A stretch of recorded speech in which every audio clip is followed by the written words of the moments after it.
दोस्तों, आज हम एक ऐसी कहानी की बात करेंगे जो किसी थ्रिलर मूवी से कम नहीं। एक ऐसी चोरी की कहानी जिसे सुनकर आप हैरान रह जाएंगे। यह है द ग्रेट ट्रेन रॉबरी, जिसने पूरी दुनिया को हिलाकर रख दिया था। 1963 की गर्मियों में ग्लासगो से लंदन जाने वाली एक ट्रेन ने अपना सफर शुरू किया। इस ट्रेन की सबसे खास बात थी उसका हाई वैल्यू पैकेजेस कोच, जिसमें बहुत बड़ी मिकदार में पुराने बैंक नोट्स मौजूद थे। ये नोट्स इतने पुराने और इस्तेमाल शुदा थे कि उनको लंदन पहुंचने के बाद ख़त्म किया जाना था, ताकि नए और ज़्यादा महफूज नोट्स उनकी जगह ले सकें। इस सफ़र का मकसद था करेंसी को डिमोलिश करना, जो कि एक मामूली अमल समझा जाता है। ब्रूस रेनॉल्ड्स, जो कि इस चोरी के मास्टरमाइंड थे, अपने साथी चोरों के साथ मिलकर इस ट्रेन को लूटने का मंसूबा बनाया। उनकी टीम में तकरीबन 15 शातिर चोर शामिल थे। उनका इरादा था इस ट्रेन को सुनसान रास्ते में रोकना और उस हाई वैल्यू पैकेजेस कोच को लूटना। उन्होंने इस प्लान पर मुकम्मल होमवर्क भी किया ताकि हर मुमकिन पहलू को मद्देनजर रखा जा सके। जब ट्रेन लीथरस्लेट फार्म के करीब पहुंची, जो कि बकिंघमशायर में है, चोरों ने रेलवे सिग्नल्स की हेराफेरी की और ट्रेन को रुकने के लिए मजबूर कर दिया। ये काम रात के अंधेरे में किया गया ताकि उनकी आइडेंटिटी भी पोशीदा रहे। ट्रेन रोकने के बाद चोरों ने तेजी से उस हिस्से पर कब्जा किया जहां पर कीमती नोट्स मौजूद थे। इन नोट्स को लूटना इतना आसान नहीं था, मगर इन चोरों ने इस अमल को बहुत ही सफाई और तेजी के साथ अंजाम दिया। उन्होंने लगभग 2.6 मिलियन पाउंड्स के नोट लूट लिए, जो आज के दौर में 58 मिलियन पाउंड से ज़्यादा के बराबर हैं। इन नोट्स को बोरियों में तेजी से भरकर ये चोर इसे छुपाने की जगह पर ले गए। इन शातिर चोरों ने इस बात का ख्याल भी रखा कि उनके पीछे कोई निशान बाकी ना रहे जिससे उनका पता चल सके।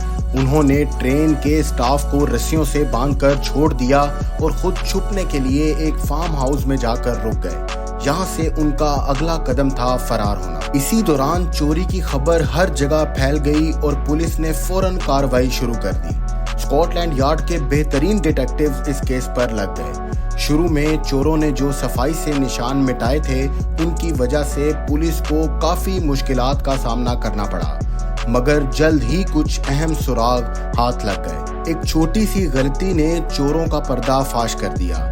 चोरों ने छुपने के लिए एक फार्म हाउस किराए पर लिया था और वहां पर ही चोरों ने इस चोरी की प्लानिंग की थी। उन्होंने वापस जाकर वहां सब साफ किया, मगर कुछ ऐसे अहम सबूत छोड़ दिए जिससे पुलिस को उन तक पहुंचने में मदद मिली, जैसा कि फिंगरप्रिंट्स, मैप्स और कुछ डॉक्यूमेंट्स जो उन्होंने वहां छोड़ दिए थे। इसके अलावा वहां के एक आम आदमी ने पुलिस को इत्तला भी दी कि उसने फार्म हाउस के आसपास कुछ मशकूक लोगों को देखा है। इस इत्तला ने पुलिस को सही डायरेक्शन में ले जाने में मदद की। एविडेंसेस की मदद से एक एक करके पुलिस ने चोरों को पकड़ना शुरू किया।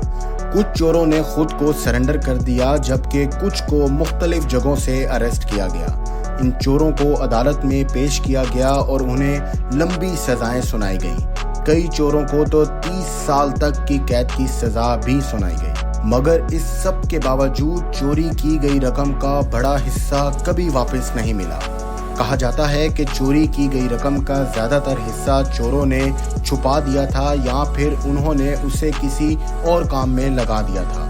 इस चोरी का राज आज भी कई लोगों के लिए एक मिस्ट्री बनकर रह गया है। इस ग्रेट ट्रेन रॉबरी ने ना सिर्फ हिस्ट्री में अपना नाम दर्ज किया, बल्कि इसने कल्चर और मीडिया में भी अपनी गहरी छाप छोड़ी। इस वाक़े को कई किताबों, फिल्म्स और टीवी शोज में अलग अलग अंदाज में पेश किया गया, जिसकी वजह से ये वाक़या आज भी लोगों के जहन में मौजूद है। तो दोस्तों, ये थी द ग्रेट ट्रेन रॉबरी की कहानी, जिसमें हमने एक ऐसी चोरी को देखा जो सिर्फ डाकुओं की कहानी नहीं, बल्कि तारीख की एक यादगार और सबक आमोज दास्तान है। द ग्रेट ट्रेन रॉबरी ने हमें दिखाया कि किस तरह एक सोचा समझा प्लान और उसकी अंजाम दही इंसान की तारीख को किस तरह लिख सकती है। ये कहानी हमें ये भी समझाती है कि हर कार्रवाई का नतीजा हमारी सोच से कहीं ज़्यादा गहरा और पेचीदा हो सकता है। میں امید کرتا ہوں کہ آج کی یہ باتیں آپ کو نہ صرف معلوماتی لگی ہوں گی بلکہ سوچنے کے نئے زاویے بھی فراہم کریں گی۔